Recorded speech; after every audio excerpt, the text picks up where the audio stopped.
Hello, I'm Coultrup from Remax and welcome back to the Monday Market where we talk about last week in real estate. So we had 34 new listings in our area and 10 conditional deals. So this was another week where we had about 1/3 of listings having conditions on them. This has been a really consistent trend recently of most homes having no conditions on them at all, meaning buyers are taking on a lot of risk as competition remains pretty high. There were 18 sales, and that actually means that some properties were left on the market from last week, which sounds like really good news and is something we've seen once or twice now throughout the past weeks.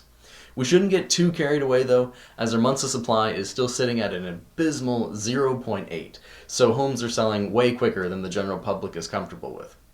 And because of the quickly moving market, we actually broke the June record for home sales of all time as well, again. In other real estate news, the vacancy tax rate we talked about a few videos back now is actually trending again. Toronto had originally been looking at a tax worth 2% of a property's currently assessed value, which is often used for tax reasons. But for more recently, they're considering 1%. Now, that might not seem like a lot, I certainly didn't think it was, but across the whole city, they're expecting it to bring about $66 million back. The tax still has huge issues, such as requiring landlords to self-report when their units are vacant, and Toronto, of course, has a massive epidemic of illegal undeclared apartments on top of all of that.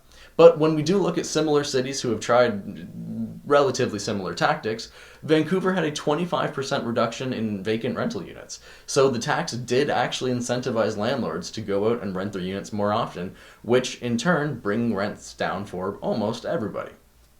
But that's all we got for this week, folks. I'm really interested to hear your thoughts on this.